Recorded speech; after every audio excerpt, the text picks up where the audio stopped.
మాకు నువ్వు ధైర్యంగా అడగరా, నీ ఎదురుగా ఉంది మన అన్న తమ్ముడు కూల్గా ఉంది. ఏంటన్నా పెన్షన్ అని విద్యా దీవెన అని వాటితో పథకాలతో మాకు ఇస్తున్నాడు అన్న. ఆ పథకాలు మాకే కాదన్నా, ఎస్సీ వాళ్ళకే కాదన్నా, ప్రతి ఒక్కరికి అందుతున్నాయి అన్న. మీరు కానీ మీరు అధికారంలోకి వస్తే మా డబ్బులు మాకే ఖర్చు చేస్తారా? మీరు కాదు, మనం అధికారంలోకి వచ్చిన వెంటనే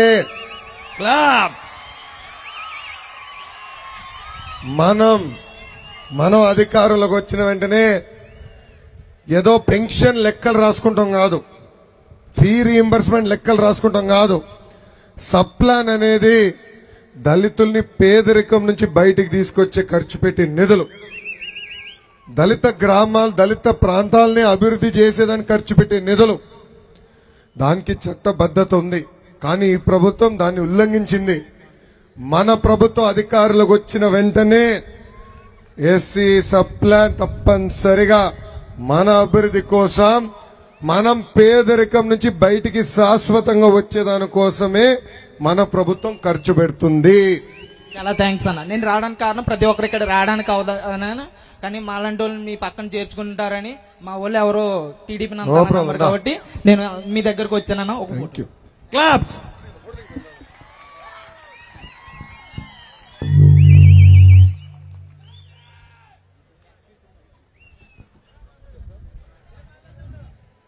గ్రేట్, ఎక్సలెంట్. తమ్ముడు అడిగిన ప్రశ్న మీకు అర్థమైందో లేదో.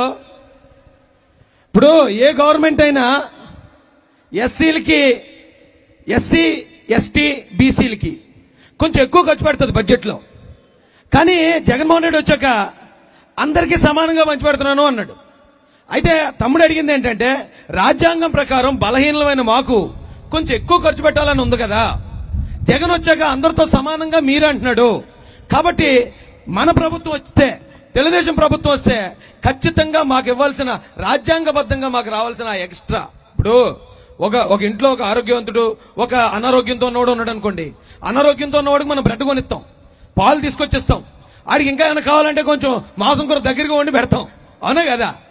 అది నీరసంగా ఉన్నాడు కాబట్టి, నీరసంగా ఉన్నవాడు కొంచెం ఎక్స్ట్రా పెట్టాలి కదా. ఇక్కడ ఉన్న ఎస్సీ ఎస్టీ బీసీ మైనార్టీలందరూ కాస్త ఎంతో కొంత వెనకబడి ఉన్నాం కదా, మనకి ఎక్స్ట్రా ఇమ్మని రాజ్యాంగం చెప్తే సమానం చేయడానికి నువ్వెవడు రా అని అడిగాడు తమ్ముడు. చప్పట్లు కొట్టండి తమ్ముడికి. అయితే అన్న కూడా చాలా క్లియర్ గా ఇచ్చేసాడు సమాధానం. మనం వచ్చిన అంటున్నారు తమ్ముడు, అది చట్టం ఉందో ఆల్రెడీ, చట్ట ప్రకారం ఎస్సీలకి ఏది ఖర్చు పెట్టాలో అది నేను ఖర్చు పెడతా. ఇది పబ్లిక్ హామీ అండి. ఒకవేళ ఈయన ముఖం మనం చూపించకుండా ఎక్కడైనా చెప్తే అది మళ్ళీ మనం అడగడానికి ఉండదు. ఎంత ధైర్యం ఉంటే పబ్లిక్ వచ్చి నేను చేస్తాను చూడండి అని చెప్తాడండి. రాజేష్ ఒక పాయింట్ మిస్ అయ్యాడు. నేను సైకో జగన్ లాగా పరదాలు కట్టుకుని రావాలని కోరిక నాకు లేనే లేదు. నేను గాని తెలుగుదేశం పార్టీ ఏనాడు తప్పు చేయలేదు కనుకనే దమ్ము ధైర్యంతో ఈరోజు నేను నడవగలుగుతున్నా, అది లెక్క. మీ దగ్గర రాగలుగుతున్నా, ప్రతి వీధిలో ఆగి అమ్మ మీ సమస్యలు ఏంటి అని నేరుగా తెలుసుకుంటున్నా. ఈరోజు గర్వంగా చెప్తున్నా, దాదాపు 3000 కిలోమీటర్లు, అంటే ఇంకో 20-30 కిలోమీటర్లు లేకపోతే 3000 కూడా అయిపోతుంది. 3000 కిలోమీటర్లు దాదాపు నేను పాదయాత్ర చేశా. ఎవరు ఒక్కరుగానే ఒక్కరు వచ్చి అసలు మీరు మాకు చేసింది ఏంటని అడగలేదు. అది తెలుగుదేశం పార్టీకి ఉన్న చిత్తశుద్ధి. ఇచ్చిన ప్రతి హామీ నిలబెట్టుకునే బాధ్యత మేము తీసుకుంటామని సభాముఖంగా దళిత సోదరులందరికీ నేను హామీ ఇస్తున్నా. చప్పట్లో అలా కొడాల, అంత గొప్ప హామీ మనకు వచ్చినప్పుడు. అయితే 3 ప్రశ్నలు అయిన తర్వాత ఇప్పుడు మనం జస్ట్ ఫర్ ఎ చేంజ్, ఇక్కడ బాధితులు ఉన్నారు కొంతమంది. బాధితులు అంటే వాళ్ళ ఇంట్లో మనుషులు పోగొట్టుకున్నారు, మనం అదృష్టవంతులు, మన ఇంట్లో పోలేని అంతే తేడా. మనమేం గొప్పోళ్ళం కాదు, మనం కూడా పోతాం ఏదో రోజు. ఎప్పుడు పోతామో ఎవడు పోతాడో ఎవరికి తెలియదు. ఇక్కడ బొంత మహేంద్ర అని కూడా చచ్చిపోతున్నాడు, నాకు తెలియదు, వైసీపీ కార్యకర్త అలాంటి వాడే చచ్చిపోయాడు.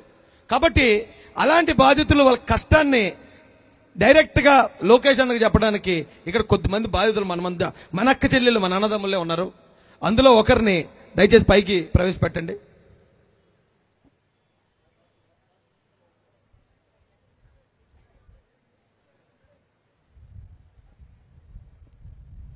మన తమ్ముడు సుబ్రహ్మణ్యం, మీ అందరికీ తెలిసే ఉంటది. ఆయన ఇంటికి వచ్చి అనంతబాబు రారాబాబు చిన్న పని ఉందని తీసుకెళ్లిన కుర్రోని మళ్ళీ ఇంటికి పంపించలేదు, ఇంక శవాన్ని తీసుకొచ్చి పడిచేసాడు. ఏరా బాబు ఎందుకు చంపారు అంటే 20,000 రూపాయలు ఇవ్వాలా, 20,000 రూపాయలు